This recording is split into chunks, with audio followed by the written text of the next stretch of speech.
Transforming Behaviors by Building Connections Academy.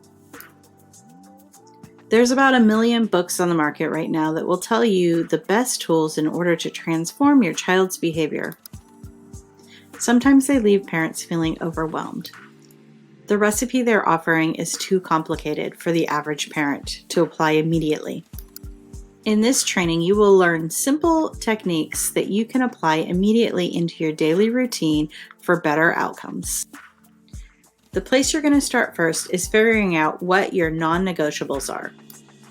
That hill you're ready to die on. This will be different in every family. Once you determine the non-negotiables, the next step is to determine the consequences for those non-negotiables. Both the non-negotiable rules and the consequences need to be well spelled out for your child. Examples that we use here at school are called consequence contracts. This contract is written with the students before the behavior occurs. One of our non-negotiables is not to spit at people. An example of a consequence for spitting might be that you are not able to cook with Miss Sophia. In summary, we figured out what it is that we cannot have happen in our homes. We predetermined the consequences that will happen if that behavior happens. Finally, we make sure that everybody is on the same page by defining the behavior to the child and defining the consequences which would happen if the behavior was to occur. Remember, in the moment, your child might be in fight, flight, freeze, or fawn. During these moments, they're very hard to reach. You may need to wait until your child returns to baseline before enforcing the consequence. However, it is important that you do enforce the consequence. You get to decide how much, how often, and how long those consequences will last. You may notice that your child's anxiety level starts to rise when they're left with an open idea or too many choices. This is a great time to offer limited choices.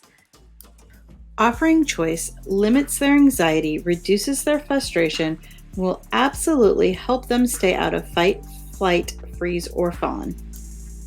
By offering choices before the trigger happens, we are often able to prevent behaviors from happening. It's important as the adult that we make sure we give them appropriate choices. For example, at dinner time, we wouldn't say, "What do you want for dinner? It's your choice." This would leave it open for them to make a choice that's either inappropriate or unavailable. Instead, offer choices that can be easily given and are acceptable. For example, here at school, we offer choice boards for items that we know may cause anxiety. For example, a few of our students have a hard time deciding what they want for snack. By offering choices in advance, we're able to reduce the child's anxiety and allow them to make the choice and avoid problem behavior. Role-playing is another great example to help your child be successful. You can either be the actor for your child or you can have your child act out scenarios. Role-playing helps your child predict what is likely to happen in certain scenarios. They can then practice responses for the worst-case scenarios. We might also role-play certain behaviors that happen during the day. In this part, you might have 1 or 2 adults act out a scenario. After your child has a chance to reflect on what happened, you can ask them leading questions such as, "How did that make you feel? And what are some of the things I could have done to handle the situation better?" The children are often able to come up with different coping skills that could have made the situation better.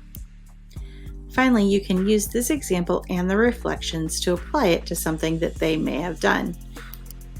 Then ask them what they might do the next time it happens, and how the situation may be managed better the next time. Make sure every day that you point out the things that they did right or well throughout the day. Whenever possible, you want to catch them doing something right or something they did well, more than or the same as the things that they did wrong or were corrected for. Make sure to praise your child often and reward them as often as needed. Rewards don't have to be monetary in value. It could be a simple walk or time to read with mom. Remember, with rewards, you still control how much, how often, and how long. We have pre-planned many ways for your child to access reinforcement here at Building Connections Academy.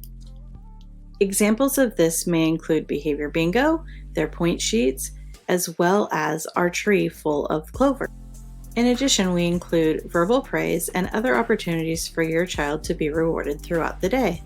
Having it predetermined and in place helps us to make sure we maintain the reinforcement throughout each day. Finally, please remember that self-care is very important for you as the parent. When we are tired or at our limit, it's very hard to manage our frustrations. Please remember that hobbies and self-care are very important in keeping your identity and helping you be ready to best manage your child. We have taken the time to provide you some worksheets that may be helpful in your home. Thank you for coming and being part of our training.